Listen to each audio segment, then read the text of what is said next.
Yeah. All right, so I'm going to go into topic 4, which is managing staff more effectively. Now, and I've got Alison here who's going to support me on this as well. But you know, just echoing everything that Michael has gone through and Mark, right? Communication is the key point. So when you've got your plan, you've got your strategy, and this is what our focus is, you know, and especially during a pandemic lockdown, communication is the number one thing that you need to do. So where you set up your structure, whether it be you know staff that you're meeting with daily or weekly or whatever your structure is, then I think you know that's really important. You know, the way it operates in our business is we have a plan, we have a team meeting every Monday morning, and then you know, the likes of Alison and Maya, who are our team leaders, they have a catch up with their guys every day. And anything you want to add to that, Alison? No, that's spot on. So we'll have a team meeting for the whole team every Monday morning, and then, as you said, Maya and I will have our individual sessions with the team members as well on top of that. So it works for us, and I would imagine it will work for anybody else because, as we've said, and this is one of our mantras, communication is key. Yep. The more you communicate, the better aligned everybody will be, and then everybody knows what's expected of them as well. So. Correct. And I think also too, one of the things that we do in our business just to share is like we're in working from home and, you know, like it is stressful, there's no question. But one of the things we like to do is talk about what was one highlight of our last week and what is one thing you're looking forward to this week, is to try and get that, you know, that real conversation going, motivation going. And I think the other thing too, that if I could praise, you know, we're a professional services business. One thing that we've got going really well in our business with communication is capacity. So the team puts up, I've got capacity, you know, send me work, I've got capacity here, because that's a big thing. And it goes back to what, you know, Michael and Mark were talking about before. You know, we're a professional services business. You know, our part of it is doing billable work and try and get that happening. Live and breathe your company's mission, purpose, vision, and values. Now, you know, our purpose is very, very simple. You know, we help our clients, you know, engage with their staff, take them on a journey, all through key aspects of employee engagement, performance management. You know, that's what we do. And when we do that, what happens is we know that we achieve our mission, which is taking businesses from good to great. And you know, we do definitely sit back and celebrate the wins of a good outcome for our customer. We've taken them from good to great. That's a big thing. And we have a gong in our business that we hit the gong. Although when we're working remotely, it's very, very hard. But you know, we really believe in that. I think with your communication is having those clear goals and objectives. So what are our goals that we do, and what are our key goals that we want to achieve this day, this week, this quarter, this month, this quarter? What are your goals and objectives that you actually want to achieve? And you know, in some of the breakout rooms, I think I was having a conversation with Nat before. It's like there's so many moving parts of a business, but you know, when you're communicating with staff, you don't want to make it too much. You want to keep things simplified. And I'm very big on, which Alison will go through a bit later, on performance management. Staff need to know their role within their business, right? So it's not, micromanaging is not something that you want to have to do in your business. You want to have staff that own the role because they're passionate about the role. Your team meetings and training sessions that you do need to be aligned with what you're trying to get out of the business. And again, you know, we've just done our series of performance appraisals, even though we're in shutdown and all that sort of stuff. The show must go on. So we did in July all the HR team. We've just done all the admin team only this week in getting that all aligned of what our strategy is. I think it's all about setting those expectations around performance outcomes. And we talked about budgeting before. And one of the things for me is about, okay, we've got a budget in place. It's something to aim for. And we've overachieved. It's always good to celebrate when you overachieve, but when you underachieve, we look at the gaps. So we've underachieved this, and this is the gap. What could have we done, or what should we do to try and bridge that gap so we hit the actual target and get the team focused? So I'm all about my team owning their roles and owning the targets that have been given to them.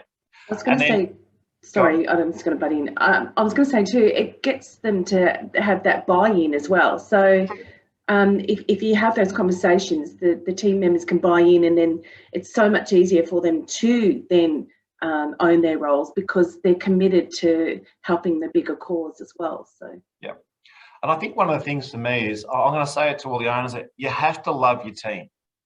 right? If you don't love your team, then you have an issue. If there's someone in your team that's not aligned with the communication and what you're trying to do, then that's where we help many businesses. But you've got to love your team. This word of trust, you've got to trust your team, right? And it's all about celebrating those wins and with lots of recognition and praise. So we know during this pandemic, you know, I've got a lady, she's got a very sick son. She's got 2 kids of homeschooling. You know, she works, 4 hours a day. Those, I know for an exact, she can't do 4 hours. It's just physically impossible, right? But what I do, she's empowered to do her role. And I might get an email at 7 o'clock at night. I never, ever once do I question, is she not doing what we want her to do, right? Because her communication, even though it's remote, is absolutely fantastic. So it's how you set your business model up to get those communications going through. And I'm very much a person of communication is important, and it doesn't have to come from the top down. I actually prefer it the other way. I like my team to manage up to me. So this is what's going on. This is what you need to know, and call me in. So when you get that happening in your business, then you will have a well-oiled machine, I can assure you. And it's really good. It's a really good feeling from a business owner perspective, knowing that your team is doing what you want them to do. Anything you want to add to that, Alison? I was going to say, then that gives you back your time. You can then focus on your job because we're doing our jobs.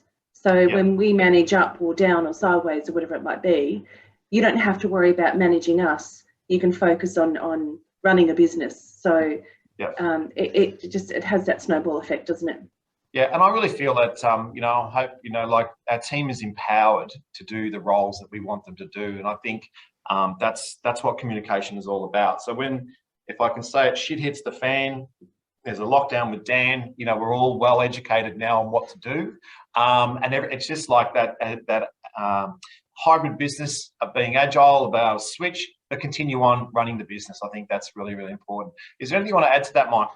Yeah, I was actually going to say that comment about loving your team. I think we've had business coaches in our organisation, and one comment that always sticks out is with me, from what we used to be told, is would you emphatically rehire every person in your business? And if the answer is yes, then great, because that obviously means that you have complete trust, and they trust you, and you've got that cohesion and that culture that you want to foster. If it's a no, that's not necessarily if it's a no, that it's not necessarily a bad thing, but I think it means that is that something that you can address and potentially manage a relationship with communication to change. And if not to be harsh about it, but maybe your organisation is not best suited for them. Sorry, and sometimes I've seen it in my career that happens from time to time, that people get disengaged because their beliefs, maybe their personal beliefs, have changed, and that's fine. It's perfectly fine. It's not something that you can't help. Someone's personal beliefs is their personal beliefs. So it's about communicating and having that cohesion where you can potentially have that conversation, or if it's an emphatic yes, fantastic. How do you keep that culture alive? I think you've said the right word there. Sorry, Colin. Culture, Michael. And that's where it's critical for the business to get their mission, purpose, vision and values crystal clear. So then it starts when you recruit. So if you get the right recruit who's going to be aligned with the company's culture, then it's going to be more successful. So it starts right from the very beginning. Yep, 100%. So, which brings us to my next slide. Thanks, Liam. That collaboration, right? So, you want to build a team of trust, right? And that they trust one another. So if I delegate work to somebody, I don't have to go and follow it up because they actually own it. And it comes back to your why. Why do you do exactly what Michael said, your purpose, and why you're actually in business. And I'll just put it out there, we've had staff come and go in this business. The staff that have moved on, I've still got a great relationship with most of them. I've emceed one's wedding before, and I catch up with somebody every probably twice a year. So she's had, family, so we've got that. I've also had the staff that hasn't been the best ending because, there's been disalignment. So that's just part and parcel of business. But when you've got good team and you've got great collaboration, that there's trust and they trust one another, then that's going to really help. I think the other thing too is I'm really big on encouraging one another to debate and voice their opinions on what's right and what's the best way to do things in the business. And one thing that we do in our business is we shut our business down once a quarter. We take the team off-site. Normally it's at the Hyatt. And what we do is we go and run through what's working well in our business, what's not working well in our business. And I really want that as an open, honest conversation with my team to tell me what we need to do. I don't claim I know it all. And sometimes the best arguments that come through are I don't win them all. So I think that's a really good thing to have in your business. And if I use the younger generation, I'll say it, they're smarter, they're more cluey. There's a young person on right now, Liam, he's our logistics manager because I have more trust in him than I do in myself in running this event. But I think, look, that's all about, having those great conversations. So, when you've got a business and you reach out to your team, that's all of a sudden that collaboration happens. Everyone needs to be committed to your company goals and objectives. So if there is somebody who's not committed or they're not 100% on board, then that's obviously a performance discussion and you need to work that out. Team members, I think it's fantastic when team members hold one another accountable for the best outcome. So, I've empowered Alison and May to run. We have a team of 5 HR professionals in this business that are out embedded in clients' businesses and giving them the right guidance and everything like that to improve their business through all aspects of employee engagement. And they hold each other accountable for the client. So I think that's a good feeling when that happens. Having a cohesive team where everyone is focused on the end result is what it's all about. So, one of the things I always talk about, begin with the end in mind. This is the journey that we're on, the pathway we're going down. This all links back to what Michael and Mark were saying before about, having those quarterly plans or yearly plans of what you want to achieve. It is making sure that everyone is there. And then everyone needs to be collaborative for what is best for the business. So sometimes, what happens in a company, and this is a big thing that I do a lot of coaching for the younger generation come in who think the whole business is about them. It is about what is best for the business. So I use the word business acumen. So I think the more you can teach your team about business acumen, about how the business makes money and what is important. And this all links back to definitely what Michael has just gone through in relation to know your numbers, know the reporting and stuff like that. Because if your team knows what the outcome is we're trying to achieve, then definitely they'll be more committed and on board with it. So there's a thing that I talk about a lot. It's about doing meaningful work. So if we are doing meaningful work, we're all collaborating together to get the best outcome for our clients because we're all customer centric, then that should 100% give you an opportunity to grow no matter what you're going through in these uncertain times. So Alison, if you want to add to that? I think all of the things that you've just gone through all come back down to number one, communication. So I think that's going to be the key outcome from today, but trust as well. So when the team have that trust in each other and the rest of the business, then they can have, it's not even just about communicating, it's about being able to feel safe in speaking your mind and your piece, but in a safe environment, so everybody can have those robust conversations. I mean, conflict can be healthy. I think that's important, but it has to be done in a safe environment, otherwise it becomes unhealthy. So the more healthy the environment, the more open the communication, and the better the team will be, the more aligned and more cohesive they'll be to able to work together towards that end goal as well. Beautiful. Can I just add to that too, just very quickly?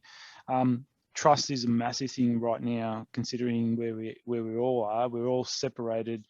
Some businesses that separated all the time because the owners aren't there in in the houses of their staff that are delivering the services to those that need it. But right now, most businesses are working from home, or maybe they've relocated to the beach house or whatever it might be. And that trust, that communication, the empowerment is really, really important right now, because now more than ever, it's important. And that communication, keeping those lines of communication open with the team members is extremely important right now. Otherwise, it's just not going to be able to have any form of cohesion or success. Yep. Okay, so empowerment. When we talk about empowerment, so empowering others to give team members responsibility. So this goes back to, if we look at the whole life cycle of an employee, the reasons why we do a position description, set some KPIs, give them responsibility. This is about getting the best performance out of your team. So I want to empower them to actually, to go and do what they need to do. So, I think the world has changed a lot. So, I'm 52 years of age. When I got into the workforce, the first thing that happened is my sales manager at the time just yelled and told me what I had to do, right? But the world of today is so different. And, it takes a bit of time to get your organisation, your business to that level where you've got massive empowerment. And it goes back to what's your strategy, and what the next point is. It's about your why, and where they see themselves in contributing. So we know, based on, we're very big on we use a lot of outsourced partners on employee engagement, people and culture, and we know that if staff members are contributing and they have a voice in the business, then they become more emotionally connected to the business, which is, to me, is what gets them up out of bed and gets them to come to work. One of the things I love to hear in my business is when people say, "I love my job." I think that's a real good positive. And Alison says that all the time. I love my job, and it's just really fulfilling as a business owner. It's not just Alison; it's the whole team. We're very good at having that success. And I think the next point is, this is for every business owner. We always think about our business, but what does success look like for our company? That's part of your planning. But what does it also look like for your employees, right? Employee or employees. So we've got to make sure that they feel successful within the business that they're contributing. And then think about upskilling talent in your business, and where your future emerging leaders. And we go into a whole lot of companies, and one of the things that we see is, I need to get this person, I need to get this type of person in my business, and they don't look inside their own business. And commonly what happens is we see that they put the next person on, and now they're the manager, and there's been no preparation in setting them up for success. So I think that's part of performance management. It's part of growing your team, and it's part of recognizing that, what if I grow this person, maybe they might come more engaged with the business and keep us embedded. That recognition and praise of individuals, you can't give enough. And again, I'm all about standards. So, what does above and beyond look like? What is doing your job look like? What is below standards and what is not acceptable? You need to have those core guidelines in your business, and they can't be mixed. So you can't have goalposts moving all the time. When you've got that set up, then everyone knows what they're accountable for. So, if you're in that unlikely event where you have to dismiss somebody through not performing well, you don't have to tell them. They should know that based on the communication, based on how you've embedded them into your business. I think what's really important, and especially in times like today, is celebrating those milestone moments, which empowers your team to succeed. And milestone moments could be some reaching a target. It could be an anniversary of a staff member. It could be a birthday. It could be whatever you think is that you want to bring to your business. Opening up a new jewelry shop is a milestone moment. Hitting its first target is a milestone moment. So it's about celebrating that success, and then reward for effort goes a long way as well. So we've actually picked up a client where I've gone into this business, and they've checked out our social media, and they've asked me, Colin, how can we get our organisation to send us a bunch of flowers on our birthday or our anniversary? Because you guys do that, right? Like, I know it's the simple stuff, sometimes that when we get so busy in our business being busy, that we don't think about, you know, our staff. And I look at it that wages, and I've got, you know, Michael there to verify this, wages are normally the most expensive cost in a business. Is that correct, Michael? Yeah, absolutely. And you know, like you said, those small things that can go a long way. Yep. You said birthdays. Part of our thing for birthdays is, and I hope I haven't missed any this year, but you know, we all, if we were together, we would grab a cake and have it together, and then, you know, but pretty badly sing happy birthday and have a bit of downtime. We've sent some care packs this week to our guys, and just to make life a little bit easier, to be able to not think about what's on the menu again this week, you know, for all that night, or if someone, you know, send some flowers, or, you know, someone's been unwell, for you know, being either had surgery or whatever, and just sending them something just to sort of give them a bit of a pep up. We're thinking about you. We haven't forgotten about you, but we'll, you know, hope you can get better. So those little small things can go a long way. Yep. And you know, I'm not sort of trying to boast and say, oh, how good are we? You know, it's really, and Colin, you'll feel the same, it's really rewarding for you or for me to see people say that. You know, yeah, it's true. That was just a small thing, but it's really, you know, it made my day. You know? Look, on Tuesday, I put a message out to the team, who wants to walk around the Maribyrnong with me at lunchtime at 12 o'clock, right? And it took us an hour and a half because of conversation and stuff like that. Not everyone was there. It was only 3 of us there.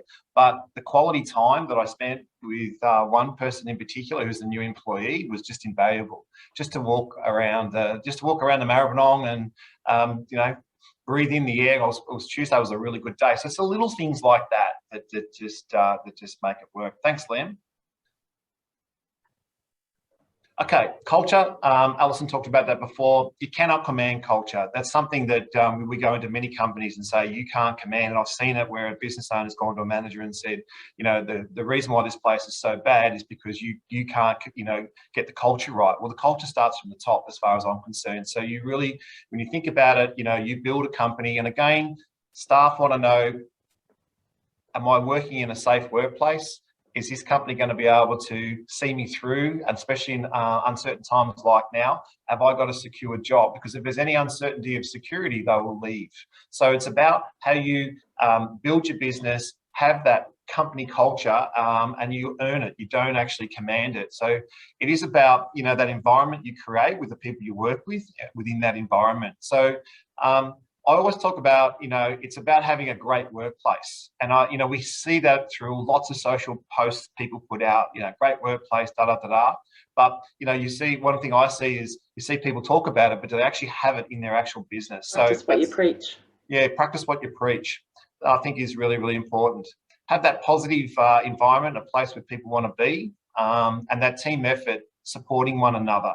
I mentioned before about, you know, one of the things I love about our team meetings is the guys talk about capacity. I'm full capacity, or I've got capacity, and just I'll do this for you. I'll post this job ad. I'll do those first round of interviews for you, or the phone screening. All that stuff is just a magic to sit back and watch it from a business owner's point of view. It actually takes, as Alison said before, it's taken a lot of pressure, where I can go on and do other things. I think it's important, you know, for team effort, supporting one another, and it's about achieving the outcomes and celebrating the wins, as we spoke about before. But when there is an outcome for your clients, so, you know, again, we use the gong as to celebrate for our clients, and, you know, it is what you do and why you do it, and how people fit into that is what is important. And it's about doing, I said before, meaningful work, being on a winning team. So if you think about it, you know, for when we were in school, we played a competitive sport, we always wanted to be on a winning team.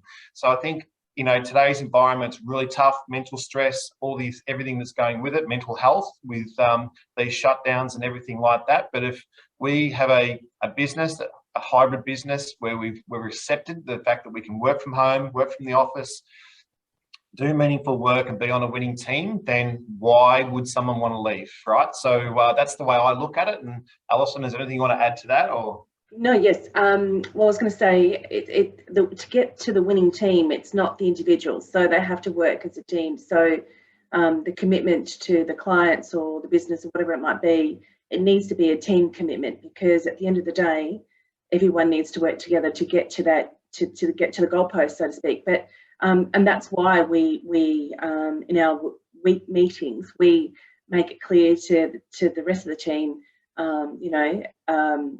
do you have capacity? Can you help out? Because we've got a commitment to meet those goals, and we're not going to get there as individuals. So it has to be a team effort. And now, because it's so ingrained in everybody, that we don't even need to say it anymore. It's a natural thing. It just comes out every Monday morning.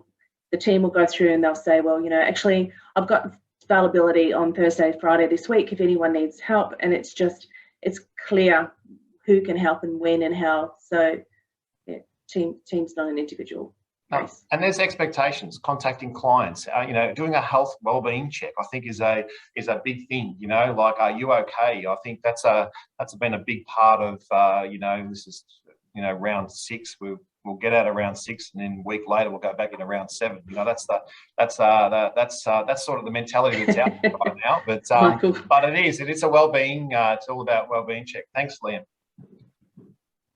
I think also, just based on that too, Colin, I think that's something we learnt throughout the pandemic, and it's not a bad thing, because we now are conscious of checking in on a more regular basis, whereas you might have had your monthly calls or whatever, but now, because we know our clients so well and where they may be at any particular time, if they're gone back into lockdown, or if they're affected by state borders, like we've got quite a few clients who are on the verge of either Mount Victoria, Sydney, or some in Tweed Heads as well, so they're in borders as well. So we check in with them on a more regular basis now as well. So I think that's a good outcome from, if anything, that we've learnt.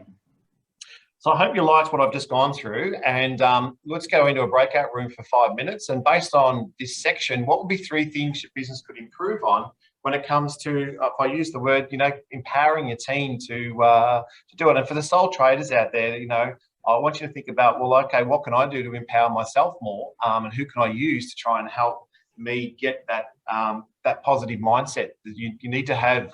It's not easy to do it every day, I can assure you of that. But when you are feeling flat, it's like, well, how do you get back up again and get back on the bike?